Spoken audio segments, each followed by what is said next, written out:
nggak akan ada yang namanya problem free. Selalu ada masalah, baik dalam keluarga, dalam pekerjaan, dalam bisnis, dimanapun, bahkan dalam pelayanan. Selalu saja ada tantangan. Satu-satunya pegangan yang akan membuat kita itu tidak goyah adalah kalau kita itu dengar firman Tuhan dan kita lakukan. Orang yang bahagia itu bukan orang kaya, saya kasih tahu. Orang yang bahagia itu orang yang bisa berkata apa adanya. Cukup terjadilah sesuai dengan imanmu. Punya iman dong, jangan ngeluh. Ngomong tuh penuh berkat. Kenapa proses gak kelar-kelar? Lu sombong sih, udah kere, sombong lagi. Gak ada yang sempurna. Ketika ada masalah dalam rumah tangga, pasti ada sebabnya.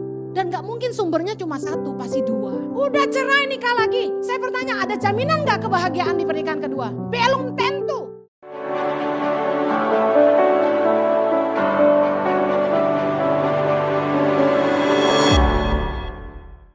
Hari ini saya akan menyampaikan firman Tuhan tentang kunci bertahan di tengah ujian.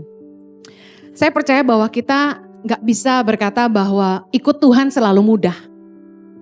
Tapi kita percaya apapun yang kita hadapi, Tuhan pasti memberikan kekuatan dan jalan keluar. Katakan amin.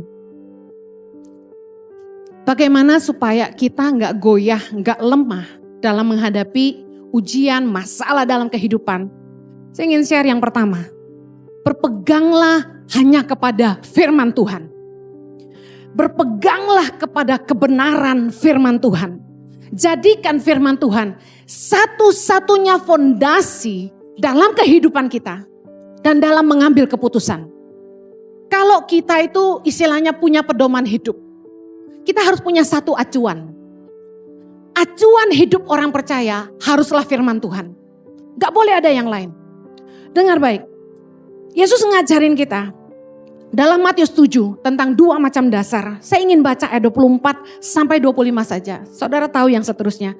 Setiap orang yang mendengar perkataanku ini dan melakukannya, ia sama dengan orang yang bijaksana yang mendirikan rumahnya di atas batu. Ayat 25. Kemudian turunlah hujan dan datanglah banjir, lalu angin melanda rumah itu, tetapi rumah itu tidak rubuh sebab didirikan di atas batu.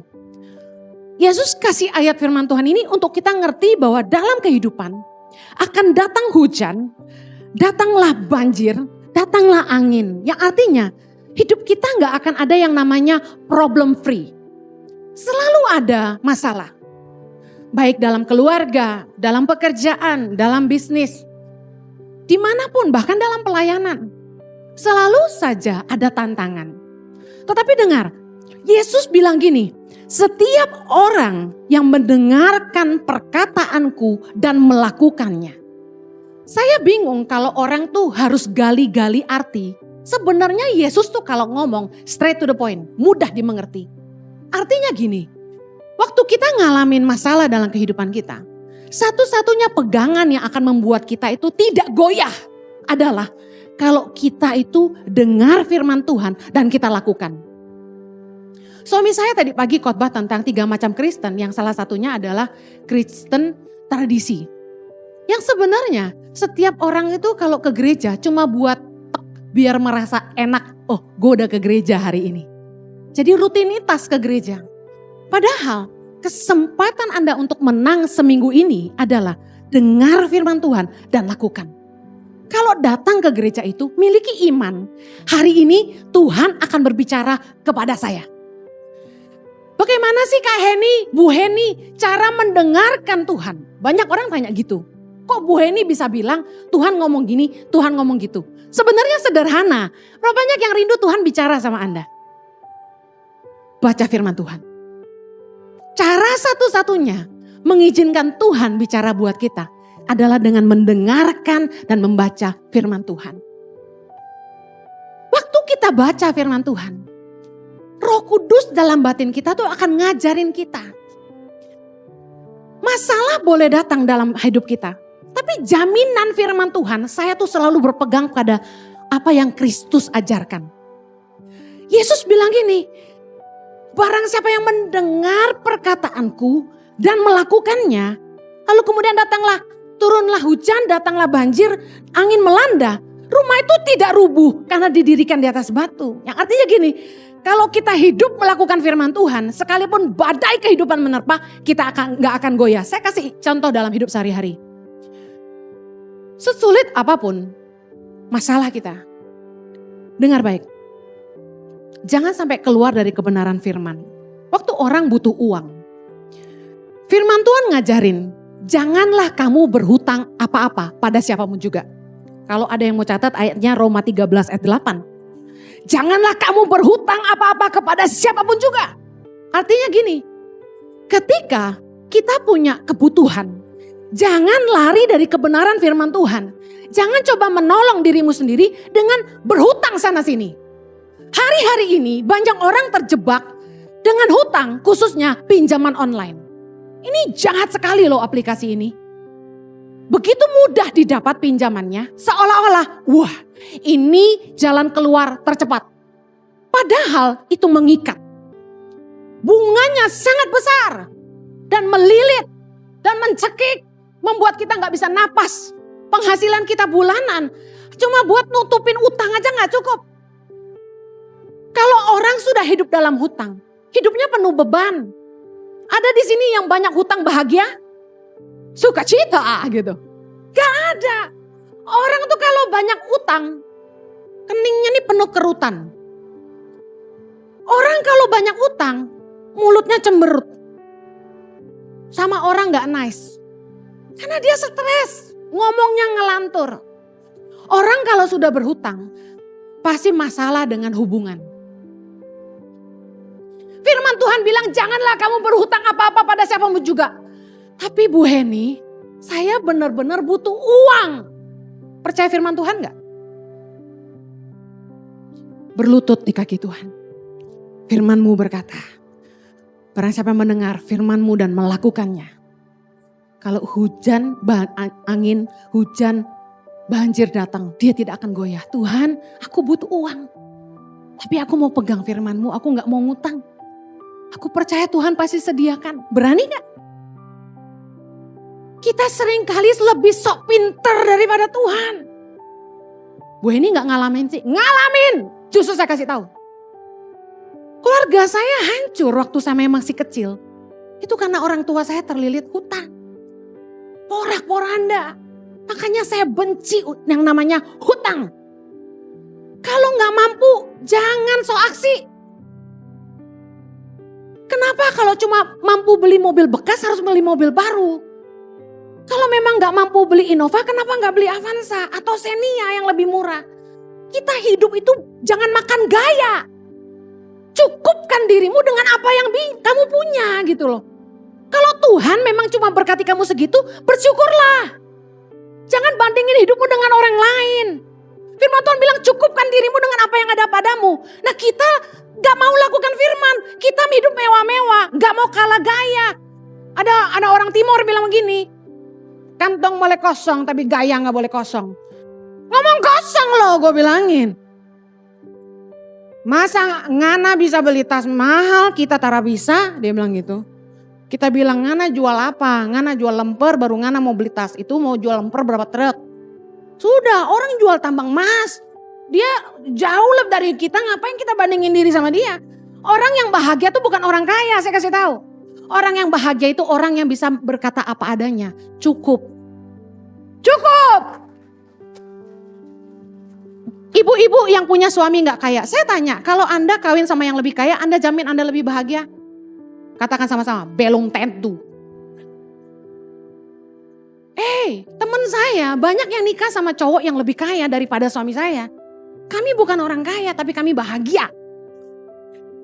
Karena kita cukupin apa adanya. Bayangin ya, saya kasih contoh. Rumah tangga gimana mau bahagia kalau istri selalu bilang gini, Koko lu bisa beliin istrinya tas Gucci. Koko lu bisa beliin istrinya berlian 2 karat. Nah. Gede loh 2 karat itu. Jari lu kecil apa gede gitu kan. Bandingin. Tuh adikmu tuh bisa bawa istrinya ke luar negeri. Ada lagi istri-istri yang bandingin tuh. Lu lihat tuh adik lu tuh bisa bawa keluarganya ke Eropa. Tuh lihat tuh adik lu tuh bisa bawa keluarganya ke Israel ikut Pak Jojo. Lu mah apa? Hei. terjadilah sesuai dengan imanmu. Punya iman dong, jangan ngeluh. Amin. Ngomong tuh penuh berkat. Pilihan kita tuh cuma dua, berkat atau kutuk yang keluar dari mulut kita. Udah pegang firman Tuhan. Saya berkati suami saya terus. Jojo, kebajikan dan kemurahan Tuhan akan mengikuti kamu seumur hidup kamu. Gitu dong. Jangan bilang, koko gue udah bawa bininya ke Paris 3 kali. Lu baru sekali, itu pun gratis gitu. Gak gitu dong. Udah pegang firman Tuhan aja. Firman Tuhan bilang kita gak boleh jadi penanggung hutang. Ayatnya di mana? Banyak, tapi saya baca satu. Amsal 22 ayat 26. Jangan engkau termasuk orang yang membuat persetujuan dan yang menjadi penanggung hutang. Ada satu cerita. Orang ini meminjamkan kartu kreditnya kepada temannya. Temannya pakai kartu kredit temannya ini untuk ambil dana tunai. Lalu apa yang terjadi? Temannya kabur. Teman kerja bareng loh. Ini yang ngomong gini ke kita udah 3 orang ya. Terus saya bilang, kenapa kamu pinjemin kartu kreditmu ke temanmu? Why? Demi persahabatan. Hei. Saya kasih tahu firman Tuhan bilang jangan jadi penanggung hutang. Lakukan firman Tuhan, kita akan terhindar dari masalah. Amin. Saya buktikan kebenaran firman Tuhan udah bilang jangan jadi penanggung hutang. Lu so heroik bantuin orang. Satu kali orang datang kepada saya mau pinjam uang. Bu Heni, saya mau pinjam uang berapa waktu itu dia ngomongnya? 30 juta. Buat apa? Buat perbaiki atap rumah orang tua saya. Saya bilang gini, saya tidak pernah memiutangi orang. Loh, kenapa Bu Heni? Kalau saya mau bantu, saya bantu serelanya saya. Kenapa? Supaya hati saya tetap damai. Anda pernah ngutangin orang dan orang itu gak bayar? Pernah? Bagaimana perasaan Anda terhadap orang itu? Bisa bersih, bisa tulus? Gak bisa. Lihat mukanya, saya gak lihat Anda ya, saya lihat suami saya aja. Nanti tersinggung. Lihat suamiku. Kan ilustrasi, takutnya salah sangka ya kan. Udah suamiku aja ya nak, sayang ya. Kita kalau tuh orang ngutang sama kita dan dia gak bayar, kita gak mungkin tetap jaga hati kita bersih. Gak mungkin hati kita tulus, tetap baik mengasihi dia. Gak mungkin. Kita liatin dia gini, munafik lo, bayar utang lo. Utang gak bayar-bayar, tapi eksis di sana sini. Makan di kafe ini, di restoran itu, bayar dong utang lo gitu. Hati kita gitu, benar gak? Saya gak mau seperti itu. Waktu orang datang sama kita, mau teman mau saudara ya, saya ngomong apa adanya. Mau datang sama saya, pinjam 25 juta, pinjam segini. Saya bilang gak bisa. Saya bukan orang kaya. Saya ini apa adanya. Jadi kalau saya mau bantu orang, saya bantu serela saya. Nah ada satu kali orang ini pinter banget. Dia bilang gini, ya udah naikin serelanya. Dia bilang gitu. Hah? Aduh. Dia tanya, emangnya Ibu Heni relanya berapa ngasih saya? Ditanya loh. Harusnya kan terserah gue, ntar gue yang transfer gitu kan. Ini pinter nih. Saya bilang relanya 5 juta gitu misalnya. Jangan dicatat ya, habis ini datangin saya. Gak ada ya. 500 rupiah. Terus dia bilang gini, boleh gak dinaikin serelanya 10 juta? Hah? Kagak bisa, gue bilang gitu. Bu Heni gak ngutangin, Bu Heni kasih saya, dia bilang gitu. Enggak, gak bisa. Saya bilang, kok kamu yang nentuin saya mau kasih berapa? Haleluya. Dengar baik. Kalau kita ngutang sama orang, kita akan dipandang rendah sama orang. Lebih baik tuh jangan ngutang, udah berharap sama Tuhan. Kalau Anda terlilit utang hari ini, apa yang Anda harus lakukan? Number 1, berharap sama Tuhan. Yang kedua, kita lihat apa yang kita punya dan bisa dijual, lebih baik kita jual. Jangan gini, minjem sama orang tapi sendiri masih punya mobil mewah. Apaan sih? Jual dulu mobil lu gitu kan. Jadi ada orang yang misalnya ngutang sekian dia gak mau lunasin. Dipegang sisanya dia beliin mobil. Gak bisa gitu dong, orang gimana mau bantu kamu? Dia lihat kamu aja masih seneng hidupnya. Jadi kalau kita tuh mau dibantu orang, jangan eksis di sosial media itu gayanya mewah-mewah. Kita yang bantu jadi malu. Ngapain gue bantu dia, ternyata dia lebih kaya dari gue gitu kan. Dengar, jangan berhutang. Karena firman Tuhan bilang, yang berhutang itu jadi budak dari yang menghutangi. Amsal 22 ayat 7. Kemudian, kita tuh cenderung, kalau punya masalah, kita selalu datang minta nasihat dari orang. Salah enggak? Enggak salah. Tapi, dengar baik. Kita harusnya itu lihat apakah orang yang kita mintain pendapat, dia itu hidup berdasarkan firman Tuhan apa enggak. Jangan mendengar nasihat orang fasik, kata firman Tuhan. Jangan datang ke orang yang salah. Karena dengar ini baik-baik. Mereka yang memberi masukan tidak ikut menanggung akibat dari keputusan Anda. Misalnya orang kasih Anda masukan. Udah ceraiin aja suamimu. Terus Anda ikutin masukan teman. Kan saya lihat di IG tuh, waktu saya daily devotion saya lagi di-upload tentang pernikahan.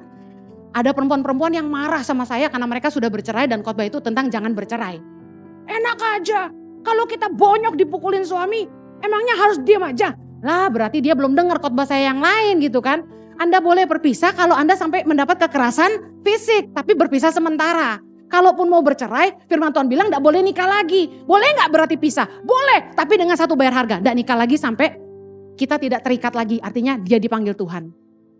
Saya bilang gini, jangan dengar masukan sembarang orang.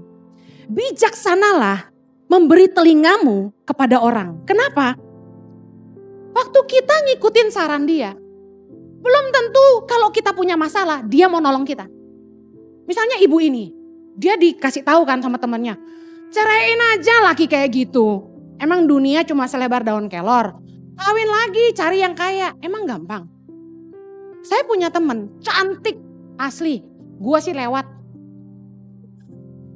Tapi hey, dia nikah udah 2 kali. Dua-duanya kaya, tapi sama jahatnya. Gimana? Emangnya second marriage will be better? Ada jaminan? Udah cerai nikah lagi. Saya bertanya, ada jaminan gak kebahagiaan di pernikahan kedua? Belum tentu. Saya pernah ketemu wanita yang menikah 3 kali. Berapa kali? 3 kali. Cukup gak buat belajar? Saya tanya. Cukup gak? Mari kita belajar. Saya tanya sama wanita ini. Dari 3 suami Anda, mana yang paling baik? Dia bilang, yang pertama meskipun membuat menderita, masih bisalah ditoleransi. Yang 2-3 lebih jahat lagi. Kita cerai pun bukan jalan keluar terbaik. Saya balikin lagi. Oke, Anda sakit hati suami atau istri selingkuh. Anda memilih bercerai. Saya tanya, kalau Anda di posisi itu, Anda yang selingkuh, apa yang Anda harapkan? Dia ampuni. Ampuni. Berlutut di kaki pasanganmu, cium jempolnya, jari ke semua. Banjiri dengan air mata. Ampuni aku gitu kan. Kita pasti mau diampuni. Firman Tuhan katakan, apa saja yang kamu kehendaki orang lain perbuat kepada kamu, perbuatlah demikian. Dari seluruh hukum Taurat dan kitab para nabi bergantung dari ayat ini. Bahwa bagaimana kita ingin diperlakukan, perlakukan itu ke orang lain. Kalau saya memilih diampuni pasangan saya juga harus ngampuni pasangan saya. Gak ada yang sempurna. Ketika ada masalah dalam rumah tangga, pasti ada sebabnya. Dan gak mungkin sumbernya cuma 1, pasti 2. It takes two to tango. Kalau kita mau Tuhan terlibat dalam hidup kita, dengar baik. Pastikan kita hidup dalam kebenaran. Jangan sampai kita keluar dari jalan kebenaran. Karena dosa justru memisahkan kita dari Allah. Misalnya kita nih lagi dalam kesusahan, pergumulan yang luar biasa. Badai kehidupan yang tidak tertahankan. Saya mau kasih tahu, Anda butuh pertolongan Tuhan enggak? Butuh. Butuh campur tangan Tuhan enggak? Butuh. Butuh mujizat Tuhan enggak? Butuh. Jangan malah berbuat dosa, jangan sampai keluar dari kebenaran kalau Anda ingin Tuhan campur tangan. Yesaya 59 ayat yang pertama, kita baca sama-sama. Sesungguhnya tangan Tuhan tidak kurang panjang untuk menyelamatkan dan pendengarannya tidak kurang tajam untuk mendengar. Tetapi yang merupakan pemisah antara kamu dan Allahmu ialah segala kejahatanmu. Dan yang membuat dia menyembunyikan diri terhadap kamu sehingga ia tidak mendengar ialah segala dosamu. Sebab tanganmu cemar oleh darah dan jarimu oleh kejahatan. Mulutmu mengucapkan dusta, lidahmu menyebut-nyebut kekurangan. Dosa memisahkan kita dari Allah. Kalau kita ingin tetap dekat dengan kasih karunia, jagalah kebenaran firman Allah. Bu, benar-benar butuh uang, udah gak ada lagi yang bisa dijual, gimana? Kerja double shift, kerja double job. Dengar baik, cium kaki orang yang engkau hutangi kalau perlu. Dan minta kesempatan perpanjangan waktu. Minta keringanan, datang ke bank. Saya gak punya uang, saya gak bisa bayar. Kalau bank mau tetap saya lunasi, kasih saya perpanjangan waktu. Contoh, harus due bayar akhir bulan ini. Gak punya uang gimana? Mau penjarakan saya, tambah hutangnya gak dibayar. Gitu aja datang ke bank. Kalau mau saya bayar, kasih saya perpanjangan waktu. Berapa lama? Mereka akan tantang. Hitung baik-baik, butuh 5 tahun. Bunga akan tetap berjalan. Karena secara hukum OJK itu gak bisa dihilangkan. Tapi paling gak kita beroleh keringanan cicilan bulanan. Nah, dari pihak kita, pegang omongan, jadi orang yang bisa dipercaya. Bayar cicilannya, kemudian kerja keras. Kalau perlu, kerja pagi siang malam. Untuk melunasi hutangmu. Jangan sampai matamu tertidur, sampai hutangmu lunas. Istirahat dong Bu Heni, boleh dong. Tapi kurangi main-mainmu, kerja keraslah. Amen. Saya percaya berkat Tuhan pasti mengikuti kamu. Mujizat Tuhan pasti tersedia bagi kamu. Katakan amin. Haleluya. Kalau kita sampai berbuat dosa, saya mau kasih tahu, Tuhan malah tidak akan bela kita. Karena kita tidak mungkin memperalat Tuhan dalam tanda kutip untuk terlibat dalam kejahatan kita. Misalnya ada satu direktur, dia ngelamar kerja di sebuah perusahaan besar. Dia tulis di CV-nya, di resume-nya, bahwa dia tuh ex-direktur di perusahaan sebelumnya. Padahal di perusahaan itu dulunya dia cuma manajer. Bayangin berani ya, bikin CV palsu. Kemudian dia kerja sama perusahaan ini, baru 1 bulan dipecat. Diusir keluar dari fasilitas rumah, gaji 100 juta, diusir. Kenapa? Nipu. Dia gak becus. Mari jangan sampai kita berdusta, jangan sampai kita nipu. Kerja keraslah. Orang yang bisa dipercaya dekat dengan berkat Allah. Amin. Yang kedua, bagaimana kita kuat menghadapi ujian? Mendekatlah kepada Tuhan. Ada orang yang justru di masa susah, saking kecewanya, itu bilang sama saya gini, percuma saya doa, Tuhan gak jawab-jawab. Ibu jangan suruh saya baca firman, saya udah tahu semua isi Alkitab, dia bilang gitu. Saya doa Tuhan gak jawab, udah capek saya, dia bilang. Bertahun-tahun saya berdoa, gak ada jalan keluar. Akhirnya dia menjauh dari Tuhan, dia jadi pahit sama Tuhan. Nah, saya kasih tahu, kalau masalah tuh berkepanjangan, jangan marah sama Tuhan. Tapi coba duduk tenang dan pikirkan, salahnya di mana? Pasti ada sebabnya. Contoh, Tuhan izinkan proses dalam hidup kita. Pastor Jojo tadi bicara dengan luar biasa. Yang pertama supaya kita bertobat. Kita udah tobat belum? Kenapa masalah kita gak kelar-kelar? Karena kita gak tobat-tobat. Kalau masalah ingin cepat selesai, kita harus cepat bertobat. Yang kedua, untuk membentuk kita. Nah, apa sih pembentukan Tuhan? Contoh, kita sombong. Kita kalau ngomong tinggi, selalu mandang rendah orang lain. Nah, kenapa proses gak kelar-kelar? Lu sombong sih, udah kere sombong lagi. Ada loh tipe-tipe orang yang dia butuh bantuan kita, tapi kalau dikasih tahu sok pintar. Nah, ini orang sombong. Mau dibantu tapi susah dikasih tahu. Ada kan tipe-tipe begitu? Ada orang yang datang sama kami mau pinjam uang. Saya tanya, untuk apa? Dia bilang gini, ya urusan pribadi saya dong, ya cari sendirilah. Lu mau dibantu susah dikasih tahu. Jangan bantu orang yang begitu, buang waktu. Problem kita gak akan selesai kalau kita gak mau berubah. Karena proses datang untuk membuat kita bertobat, yang kedua untuk membentuk karakter kita. Yang ketiga apa sayang? Lupa aku tadi. Untuk membuat kita seperti Kristus ya. Lebih kreatif. Masalah itu bukan pertanda orang itu jauh dari Allah ya. Mari kita lihat ayatnya. Yohanes 15. Yohanes 15, pokok anggur yang benar, ayat yang pertama dan kedua. Kita baca sama-sama. Akulah pokok anggur yang benar dan Bapakulah pengusahanya. Setiap ranting padaku yang tidak berbuah dipotongnya dan setiap ranting yang berbuah dibersihkannya supaya ia lebih banyak berbuah. Lihat baik, mereka yang tinggal di dalam Kristus, tidak berbuah itu dipotong. Berarti hidup kita kalau tidak berguna, Tuhan akan izinkan hidup kita diproses supaya hidup kita jadi berguna. Bisa paham ya? Kita yang malas, biasanya pertolongan-pertolongan dari orang sekitar kita itu dipangkas sama Tuhan. Orang yang kita andalkan tuh mengecewakan kita. Supaya apa? Supaya kita berbuah. Apalagi orang tinggal dalam Tuhan, artinya dia dekat dengan Tuhan.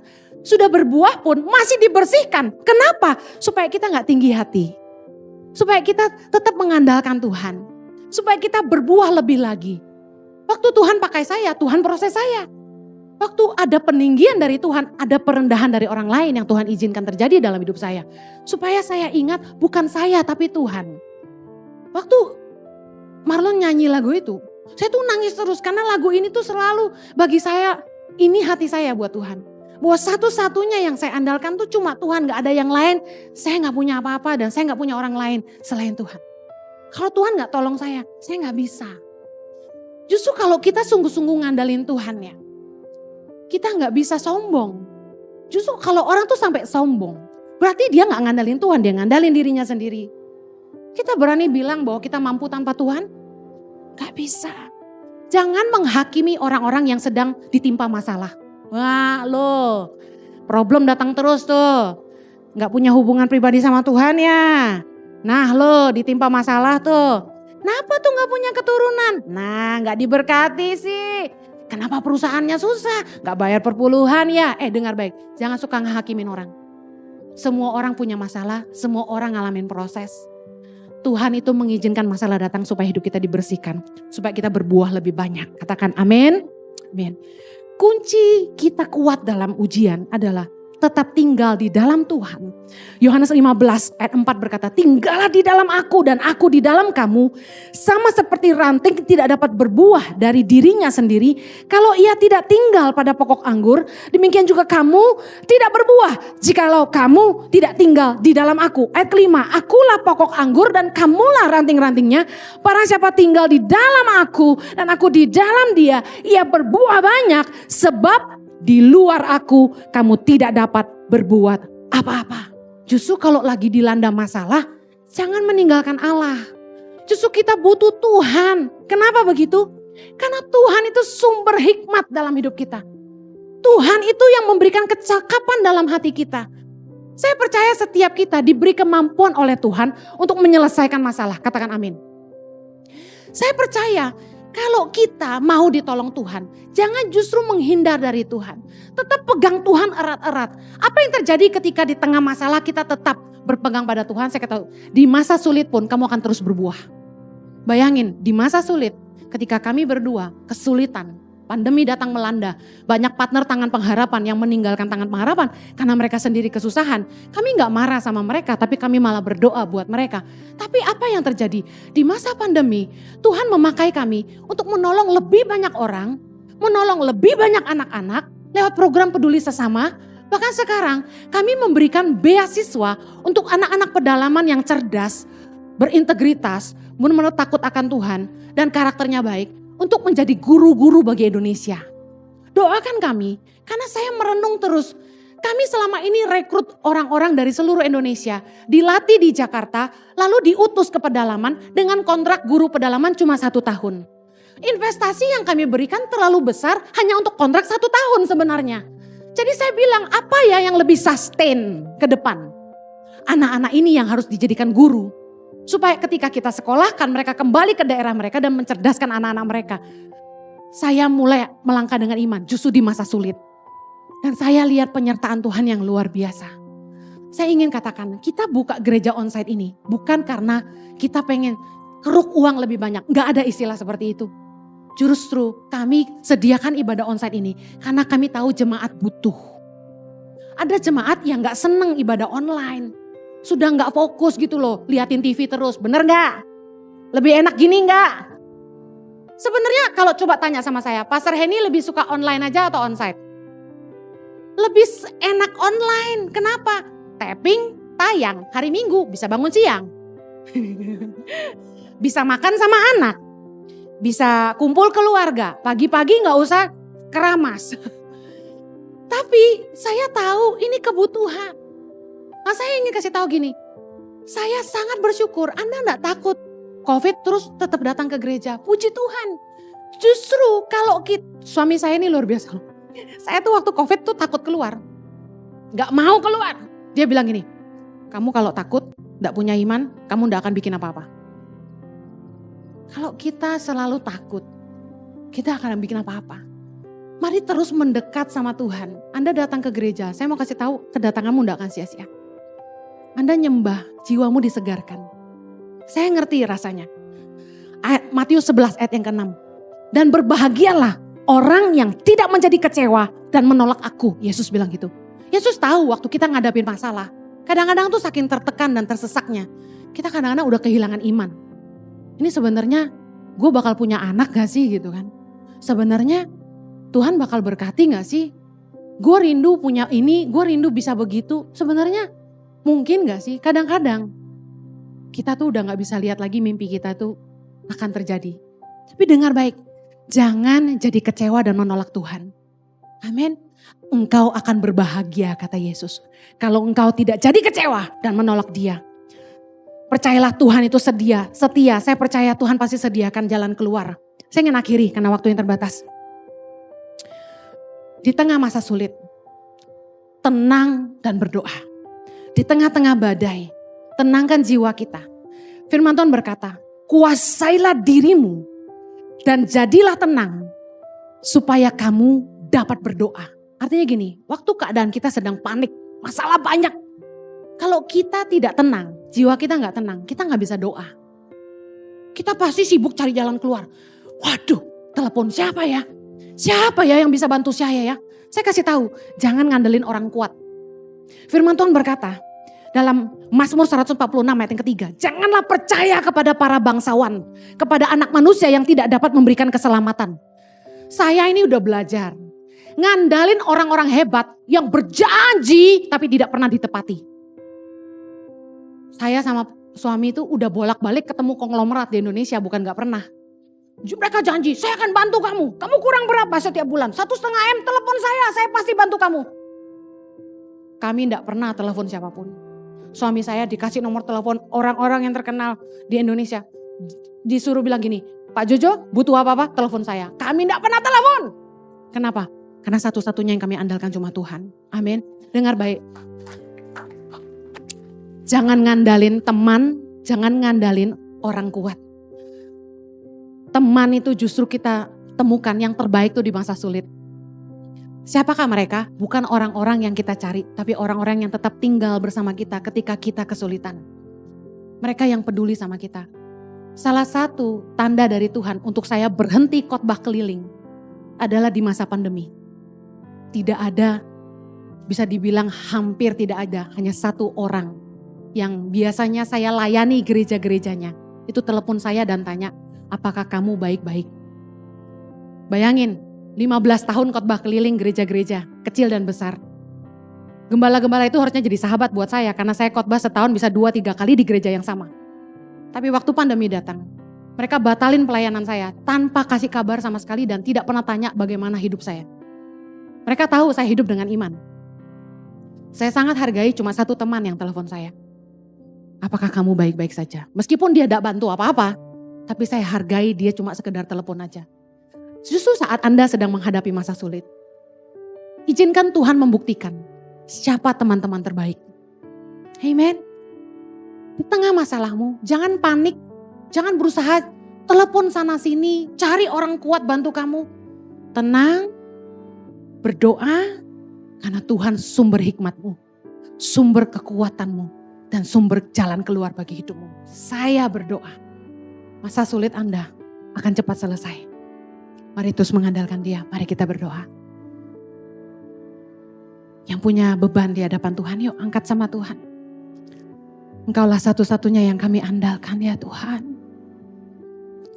Kami ini gak mampu tanpamu. Mana bisa tanpamu. Terlalu berat. Kami butuh Tuhan. Kami butuh kekuatan Tuhan. Curahkan anugerah-Mu Tuhan. Kasih karunia-Mu yang memampukan kami. Kasih karunia-Mu Tuhan. Mari minta kasih karunia Tuhan. Kasih karunia adalah kekuatan untuk menanggung penderitaan. Minta sama Tuhan. Aku butuh kasih karunia-Mu Tuhan. Aku percaya Engkau pasti memberikan hikmat, kekuatan, jalan keluar. Tuhan sanggup mengubahkan masalah jadi berkat. Tuhan sanggup mengubahkan yang buruk jadi baik. Tuhan sanggup mengubahkan penyakit kami menjadi kesaksian yang mempermuliakan Tuhan. Kami berdoa Tuhan, Tuhan sediakan jalan keluar buat umat-Mu. Di dalam nama Yesus, bilur-bilur darah-Mu menyembuhkan kami. Haleluya.